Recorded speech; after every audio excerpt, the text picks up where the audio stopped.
Thank you for joining us for this episode of Behind the Curtain. I am your host, Gio Battaglia, outside of the News 8 studios and here in Farmington at the Cobblestone Arts Center, where the cast of Theatre444's production of Dear Evan Hansen is in full swing. I spoke with the cast about the show's regional premiere here in the Finger Lakes and how they're working together to navigate some heavy topics. Here's my interview with the cast of Dear Evan Hansen. I guess we'll start with the basis of Dear Evan Hansen first. At its core, what is Dear Evan Hansen really about? I mean, Alex always has the best answers when it comes to answering these things. I was talking to him about it yesterday, and we were trying to find a good way to talk about the show because there's so many lessons and themes within the show. It's hard to just pick one. We kind of talked about this when we first started the process. Every character kind of has their own arc, their own lesson, their story, their truths, their lies.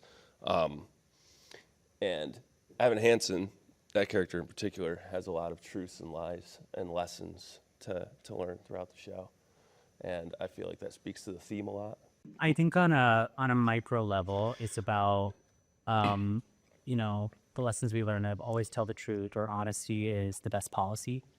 But I think when you look at it through a wider lens, it's about finding your sense of belonging and how in that journey sometimes you lose yourself or you make choices that are inauthentic to who you're meant to be, but you don't know that until after. Has your opinion or understanding of the show kind of changed as you've come into your character more? Yeah, I think when you get to see it on paper as an actor and a lover of musical theater, I think the thing that drew me to this show was the music. I think it's undeniably catchy. It's heart-wrenching. It's funny. But then when you get to see the choices that lead up to why that song exists, I think it definitely made me understand Evan a little bit more rather than just being a kid who's misunderstood. He has gone through a lot of things that lead him to the choices he makes throughout the entire show. Just going back to what you said about the music, always going home, you never know what song's going to be stuck in your head when you go home.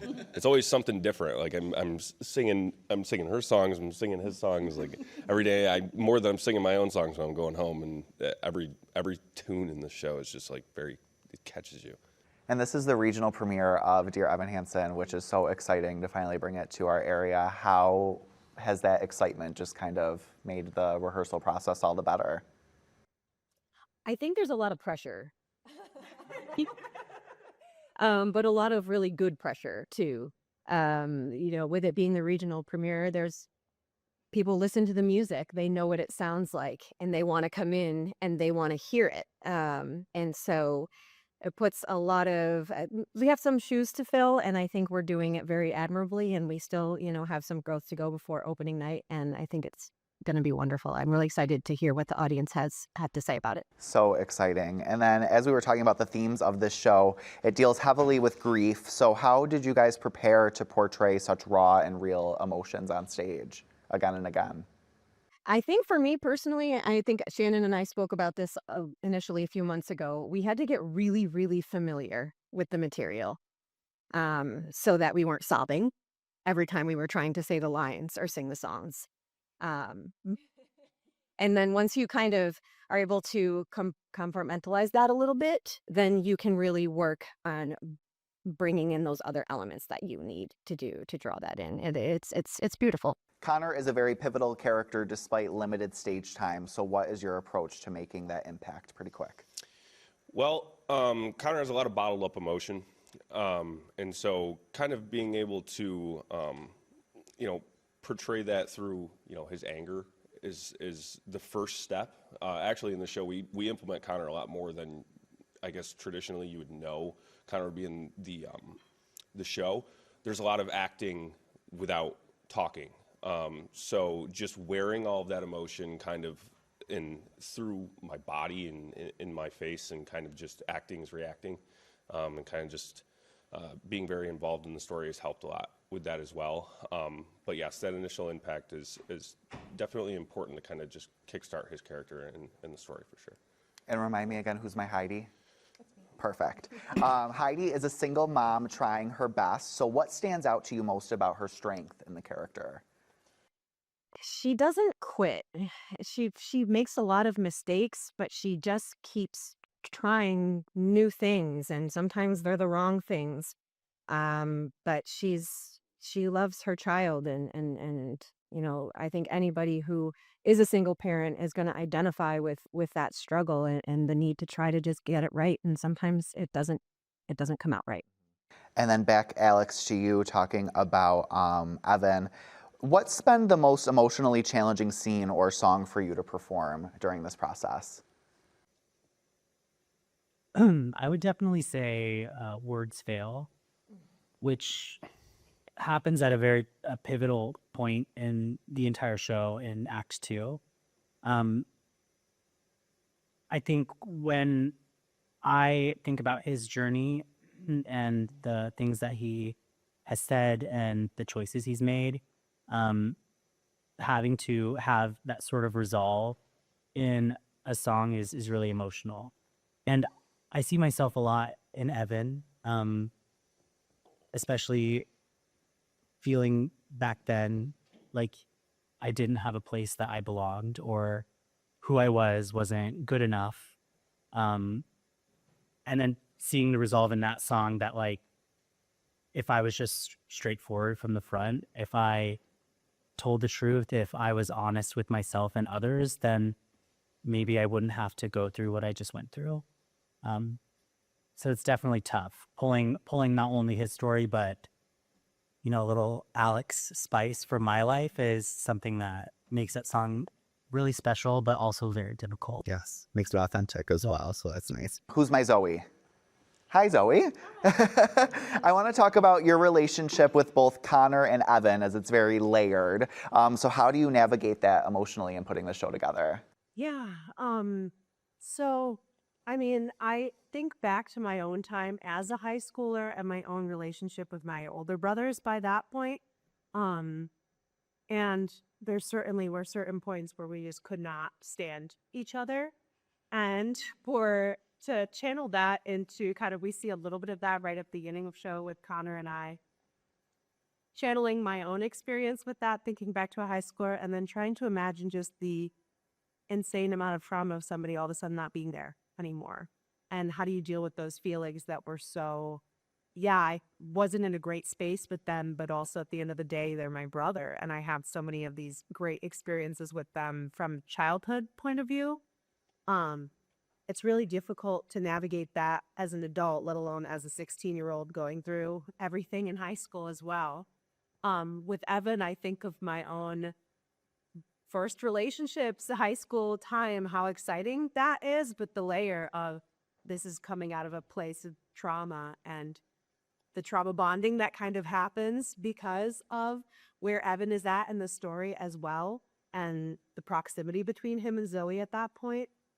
So really trying to channel the mindset of a high schooler that's going through all these very adult problems, not just in addition to everything that you go through as a high schooler. I really like how you guys are taking real life experience and putting them into your characters. I think that helps, like I said, with the authenticity with a show that touches so much on mental health and social anxiety. I mean, I know Dear Evan Hansen isn't too old of a musical, but why do you think it's still so relevant today? I think everybody can find themselves in a character in this show. I think all of us have had that experience, either with our own character or another character.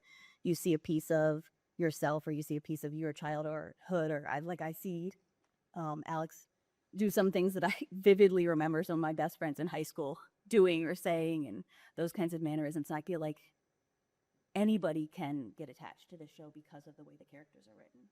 Nice. I'm going to switch gears from the heavy themes of the show and do some rapid fire cast questions. We were talking about the music in the show and that you go home singing a different song. But for each of you, do you have a favorite number to perform or watch from The Wings? Alex, we'll start with you.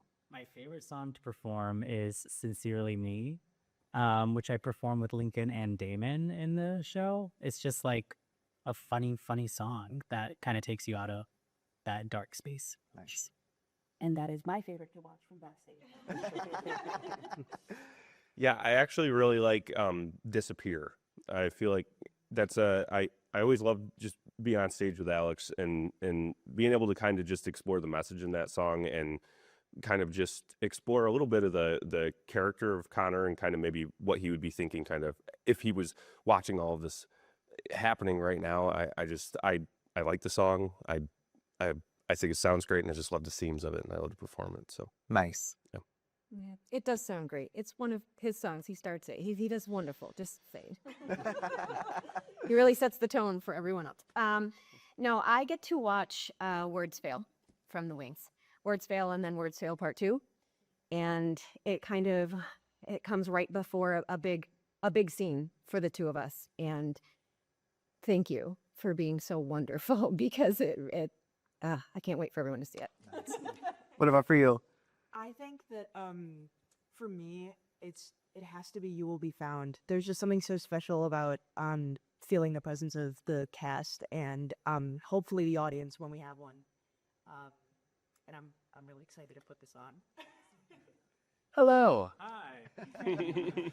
I would, for me, and this is something that can be a little problematic because it's when I'm on stage, and if I get too into watching Alex sing, I start to forget where I am, and then I'm in a show of mine is Sky Forever. What is it called? What's the name of it?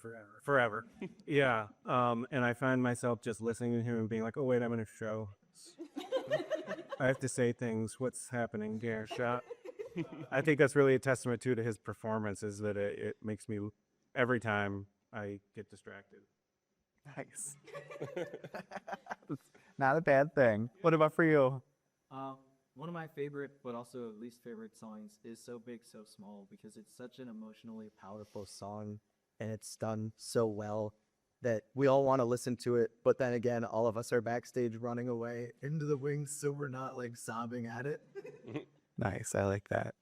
And finish us off. Yeah, I was going to say, I had mentioned to Meredith, our music director, right off the bat, said, I'm so mad I'm not in Good For You because it's just such a good song. And I love that we get to see all three of your characters in it and how it's the story finally coming together. We see Evan's relationship with all of them all come into one kind of breaking point.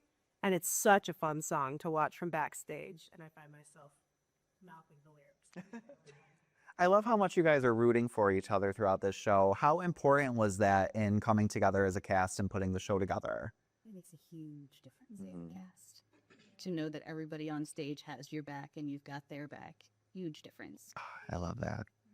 And I love my generic question for the end. What is one thing you hope audiences take away as they come and watch this show? I think that there are no heroes or villains, that everyone in the show, even with sometimes the poor decisions they make, are doing so from a place of humanity.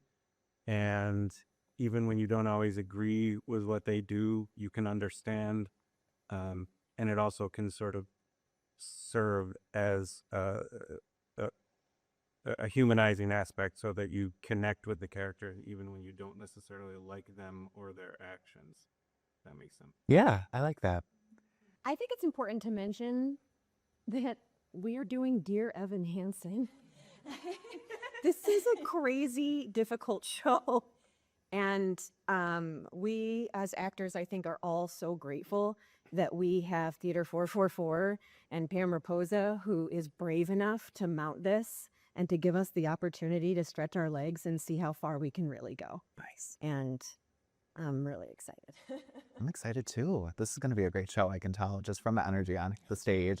Dear Evan Hansen runs here through Theatre444 at the Cobblestone Arts Center from April 2nd to April 12th. We have all the information for you over on our website. That's rochesterfirst.com. Don't go anywhere. Coming up after the break, we are getting a closer look inside the history of this space with its executive director. We'll be right back.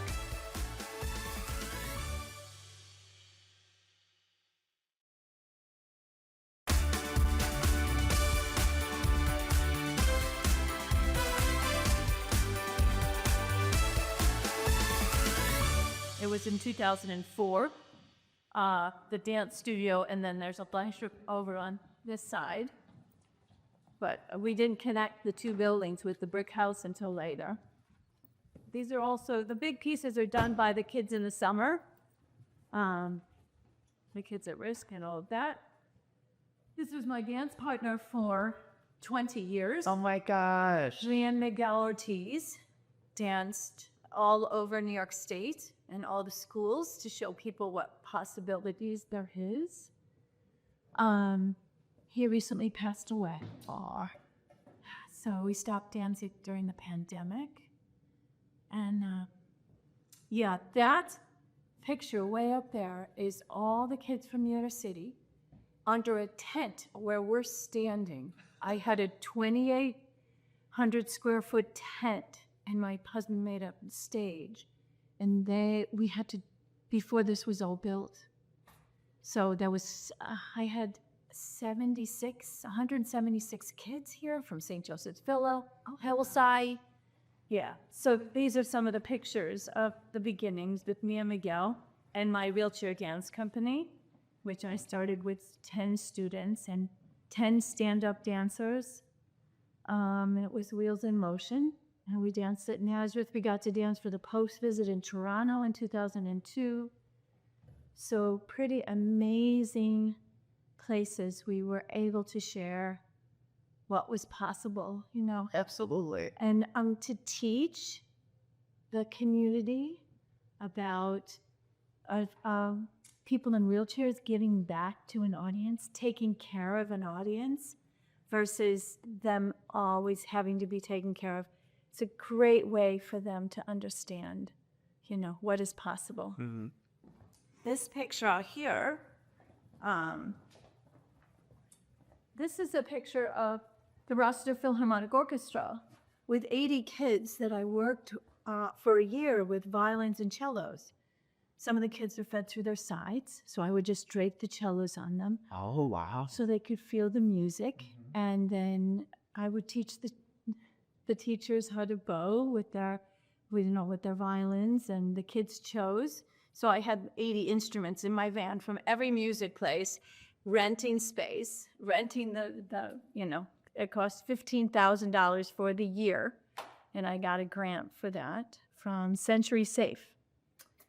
Anyways, so I had asked the Philharmonic if they would bring a quartet so the kids could hear. They said, Laura, we need to satisfy a grant, so we're going to bring the whole orchestra. Gosh. So they took their pictures, so we played, they played with us, and then we all played together. It was just so amazing. Parents came, administrators were there. You know, I made the principal crazy. She had to paint the gym and fix the sidewalk. It had to be perfect. Yes. Absolutely. So it was a really great thing to do for them and their families, and yeah. And it was exciting for the teachers to be involved in that. You can feel it in the building that there's so much love and giving back and Thank you. Yeah. community. This is where this building, this first building from here to there was in 2004. Okay. And that's when I told my husband, I go, well, we need as big as the tent. So it was 2,400 square feet that we did in 2004. These are big pictures are done by the kids as well. And then we added this to the door in 2009. So the music room here. And these classes are filled every day with 160 students with developmental disabilities that go from a music class to an art class to dance. And then they use the stage every day as well. And they learn about great artists. I want them to understand that I respect their intellect, no matter their abilities. So they get all kinds of history about Martha Graham and Balanchine, and they ballroom dance and do yoga and all of that. Wow. So, and then the pool is down here. And then we'll go into the gym section.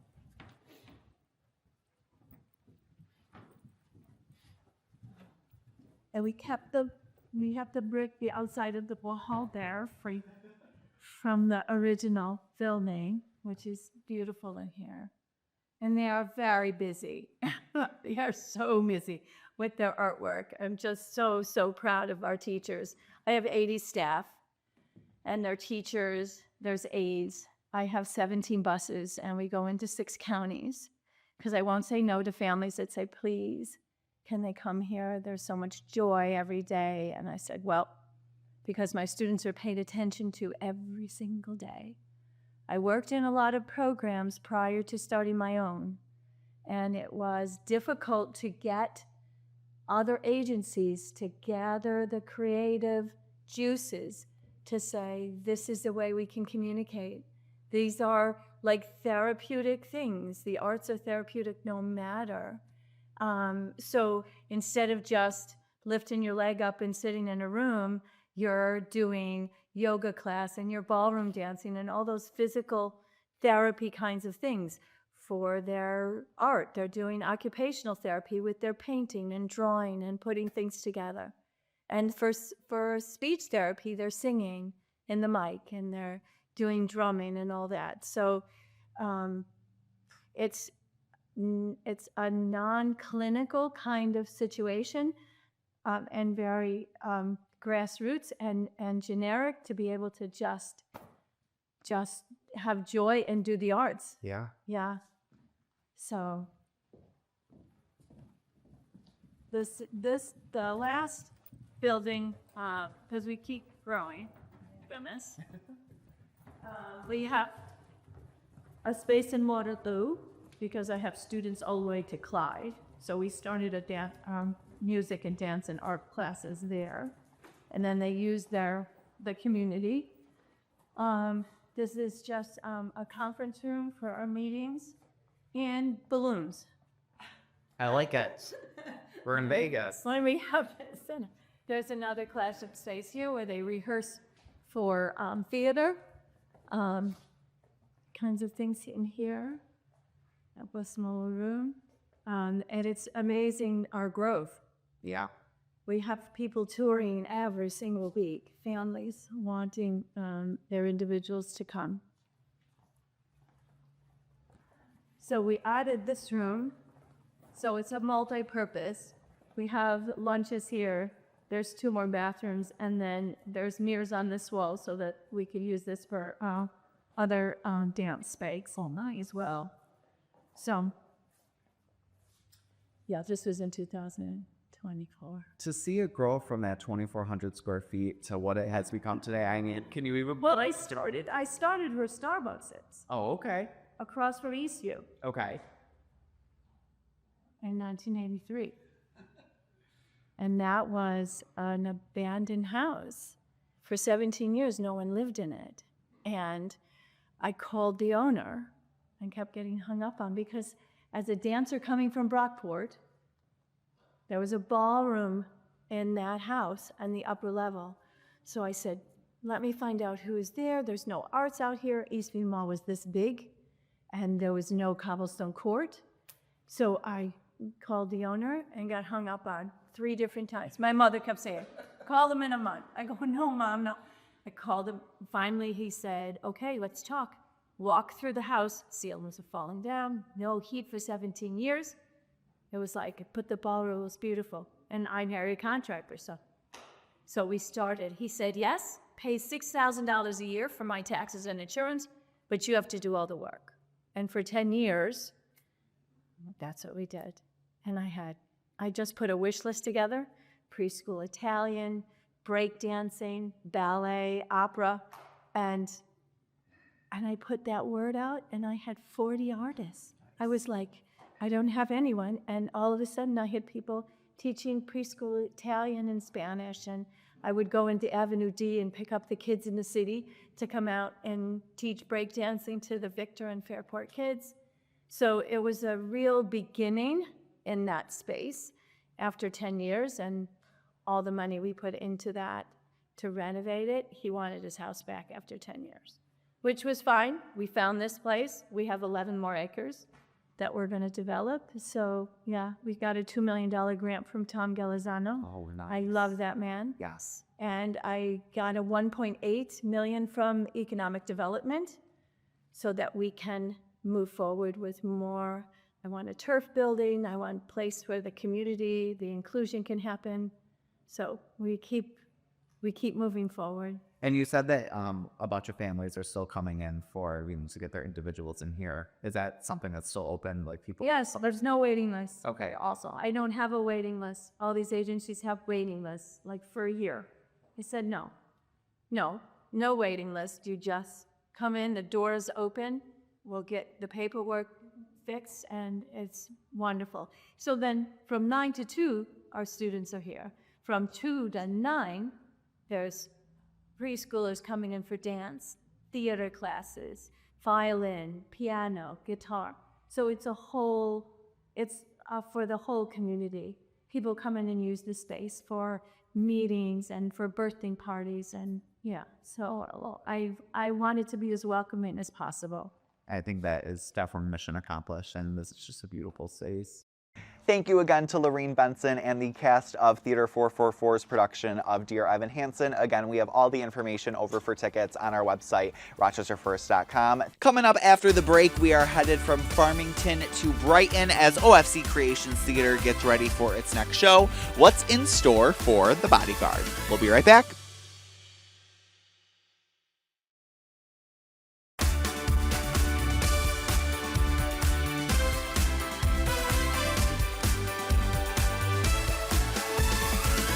Welcome back. From the big vocals to the emotional heart of the story, The Bodyguard the musical is bringing one of pop culture's most iconic roles to the stage over in Brighton. We stopped there today as I sat down with actress Aliyah Khaylyn, who's stepping into the role of Rachel Marron. Here's my conversation with Aliyah.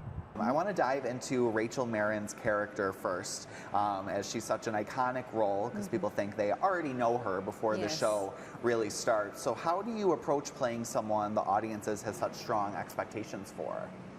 You know, it's a lot of pressure being who everyone knows as Whitney Houston. And I mean, those are big shoes to fill in general. As far as my preparation for stepping into this role, I think it's been more about taking some of the influences of what everyone knows and just making it my own, and allowing them to see, like, you'll see who I am in Rachel Marron, and you'll also be able to recognize some similarities between what I've took from Whitney Houston and honestly the other actresses that have done this role in musical theater too. And yeah, I think it's just a mixture of everything and trying to blend everything beautifully together. At the heart of Rachel's character, what do you think people should know about her character beyond the glamour that we see? Beyond the glamour, I definitely think that it's important to take notice that she's human and she has a love story just like all of us do, whether it's a first love or I'm at a point in my life where I'm like, okay, I can love again, and it's okay to be vulnerable. So I think that humanity, and also humility in this show is something to take away from the character. And as you mentioned, a lot of people remember The Bodyguard as a romance, but underneath that, it's really a story about a woman living under threat. Yes. So what feels most emotionally true to you about Rachel's fear, vulnerability in this version of the show? I think that what feels real to me as far as a lived experience will have to just be the unknown of being a performer, a singer. I'm not a celebrity, not yet. But there's always that unknown factor of, you are always surrounded by crowds. You're always, making sure that you're cautious of your safety. And I think that's one of the biggest things that I can say, okay, I understand her mood fluctuation about so many, factors of being a singer and being a woman, and yeah. And this role asks for huge vocals, as we have discussed, but also a lot of emotional precision. Yes. So how do you balance delivering the songs people know while still letting them come out as the character and in the moment? You know, it's practice. It's practice with both making sure that you are conveying emotion to the crowd and also just technicality vocal-wise. You have to definitely work through the kinks of it all, because these are not easy songs. And I don't know, you just have to take it day by day. That's what I've been doing. This is a very vocally heavy and vocally demanding musical. So that's what I've been doing. I've been powering through. And it sounds good. I'm going to challenge you saying that you're not a celebrity, because you've had your fair share of being in the public eye and facing scrutiny with being on The Voice. Talk a little bit about that experience and how it's shaped you for you know, future performances like these. I loved my experience on The Voice. I met some really beautiful people there that are still my friends today, and I have such a love for finding my tribe, and especially creatives in general. Like, when you find them, you know, like, okay, we're here together, you know? But taking away something from the show would just be that there's various roads to take to whatever view of success that you have. Nothing is cut out in a certain way, and you may have your own view of like how things should go, and I want to do this and then I want to do that in chronological order sometimes. Yeah. But you really just have to be up for the journey of things, and you have to really, really, really be grateful for your audience and your supporters that see so much potential in you and are rooting for you. Yeah. And I know we've talked a lot about the emotional depth of the show and how intense it could be, but what is your favorite part? And, you know, there's a lot of fun in the show. I mean, you're about Rachel Marron. Talk about just the fun aspect of it. It's so much fun. I'm going to be completely honest. I haven't done musical theater in such a long time. And I was telling the directors, I was like, I'm having imposter syndrome and things. And everybody else is like, this is your first act, you know, like this is your first time back to the stage in a long time. We didn't know. It was like, we thought you did this full time. I'm like, okay, good. Good. But it's just so much fun being able to be uncomfortable and trust yourself. I think a lot of times when most of us show up in a room where we feel we may lack certain things that the rest of the room has experienced, it definitely can weigh on you a little bit. But I think that this experience has definitely taught me to just trust yourself and like just go full out. Like, it doesn't matter what you think that you look like to other people as far as, oh, is this gonna look weird? Or like 9 times out of 10 it's not going to, and you fit right in, and everyone is different, so you don't have to be the exact same way as everyone else in the room. And you will also bring great things to add to the room. So I think just show up and just shake it off. It's not easy to say and it's not easy to do. But once you get in the groove of things, I think that it's such a beautiful thing to know, like, I belong here, and, you know, I can show up in this room as much as I please, you know? Yeah. And when people leave this production beyond the big songs and the nostalgia, what do you hope they understand differently about Rachel by the end of the night? I hope that they understand that vulnerability is such an emotional roller coaster. It's such a roller coaster, and it comes about in so many different forms of actions and words and thoughts that one can have. It's it's something that's expressed in a magnitude of different ways. And I also think that you should just take away that leaning into vulnerability is good for the right people, for the right people, and to just trust yourself enough to know that I know whoever I'm giving my time to or whoever I'm spending time with, like, I can be vulnerable and show, you know, all of the parts of me and know that I can get unconditional love in return. The Bodyguard the musical runs April 9th through April 26th as part of OFC Creations Broadway and Brighton series. For showtimes and ticket information, we of course have that over on our website, rochesterfirst.com. Thank you for watching this episode of Behind the Curtain. We'll see you next week. Take care. Get the Rochester First streaming app today for everything you love from News 8 On Demand, plus exclusive shows you won't see anywhere else. Search ROC and download for free on Roku, Amazon Fire, and Apple TV.